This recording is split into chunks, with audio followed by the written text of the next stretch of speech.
दूसरी बार अमेरिका का इक़्तिदार संभालने और पे दर पे सख्त इक़दामात से दुनिया को हिलाने वाले अमेरिकी सदर ट्रंप और उनकी नई इंतजामिया सिर्फ 2 माह के अंदर ही एक नए और बड़े तनाज़े का शिकार हो गई है। पीर को सीनियर अमेरिकी सहाफ़ी और दी एटलांटिक मैगज़ीन के editor in chief Jeffrey Goldberg ने एक आर्टिकल में इंकशाफ किया कि ट्रंप इंतजामिया के कुछ अहम तरीन ओहदेदारों ने उन्हें सोशल मीडिया ऐप सिग्नल के एक अहम हुकूमती ग्रुप में गलती से ऐड करके 15 मार्च को यमन में हूसी बागियों के ठिकानों पर अमरीकी फ़ज़ाई हमलों से चंद घंटे पहले अहम फ़ौजी तफसीलात फराहम की थी, जिसकी खुद वाइट हाउस ने भी तस्दीक कर दी है। जिसके बाद ट्रंप इंतजामिया के कंडक्ट और हसास मालूमात के हवाले से गैर संजीदगी पर बड़े सवालात उठ गए हैं और इस स्कैंडल को हालिया बरसों में अमरीका की कौमी सलामती की सबसे बड़ी और हैरान कुन लापरवाहियों में से एक करार दिया जा रहा है। अमरीकी सेनेट में भी आज होने वाली इंटेलिजेंस कमेटी की समाअत में अमरीका की नेशनल इंटेलिजेंस की सरबराह तुलसी गैबार्ड और CIA चीफ जॉन रेडक्लिफ से इस मामले पर सख्त सवालात भी हुए हैं। सहाफ़ी जेफरी गोल्डबर्ग ने पीर को शाया अपने आर्टिकल में इंकशाफ किया था कि अमरीकी हुकूमती ओहदेदारों ने गलती से उन्हें एक मैसेजिंग चैनल में शामिल कर लिया जहां वो हूसी बागियों पर हमले की मनसूबाबंदी कर रहे थे। जेफरी गोल्डबर्ग ने मजीद लिखा कि दुनिया को 15 मार्च को दोपहर के 2 बजे से कुछ पहले मालूम हुआ कि अमरीका यमन में हूसी बागियों के ठिकानों पर बमबारी कर रहा है। तहम मैंने पहली बमबारी से 2 घंटे पहले ही अंदाज़ा लगा लिया था कि हमला हो सकता है। इसकी वजह यह थी कि सुबह 11:44 पर अमरीकी वज़ीर दिफा पीट हेग्सेथ ने मुझे जंगी मंसूबा टेक्स्ट कर दिया था। इस मंसूबे में हथियारों के पैकेजेस, अहदाफ और हमले के वक्त से मुतालिक तफसीलात शामिल थी। फिर आगे जेफरी गोल्डबर्ग ने मजीद कहा कि 11 मार्च को उन्हें माइकल वॉल्ट्स नामी शख्स से खुफिया मैसेजिंग सर्विस सिग्नल से कनेक्शन की दरख्वास्त मौसूल हुई। वाज़ेह रहे कि माइकल वॉल्ट्स, जो माइक वॉल्ट्स के नाम से भी जाने जाते हैं और इस वक्त अमरीका की कौमी सलामती के मुशीर है, जेफरी गोल्डबर्ग के मुताबिक इब्तिदा में उन्हें लगा कि ये माइक वॉल्ट्स नहीं है बल्कि कोई शख्स ये नाम इस्तेमाल करके उनसे कोई इन्फॉर्मेशन निकालने की कोशिश कर रहा है।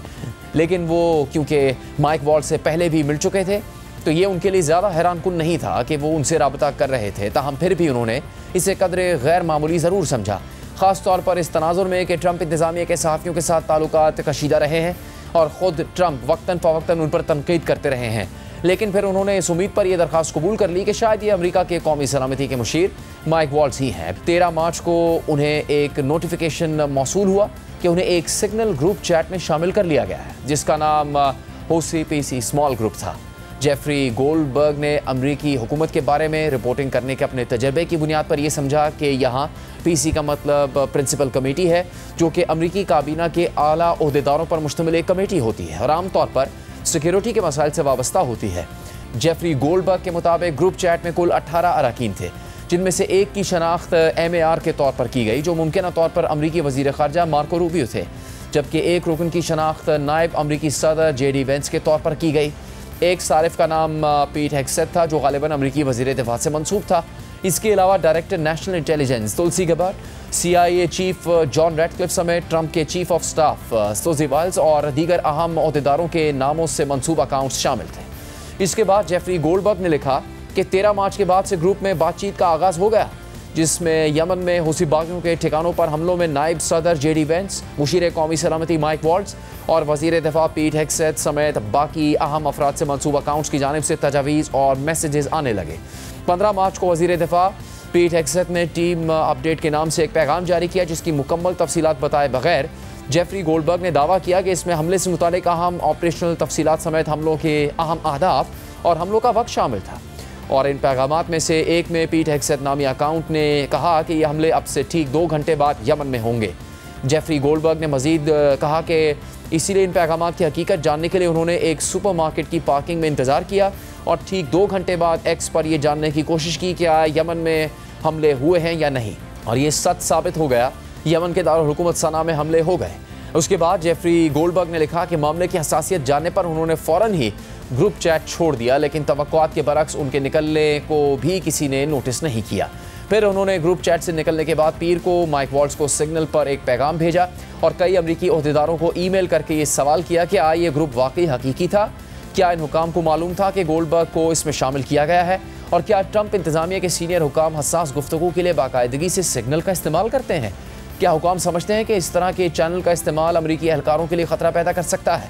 फिर इस ईमेल के 2 घंटे बाद अमरीकी कौमी सलामती काउंसिल के तर्जुमान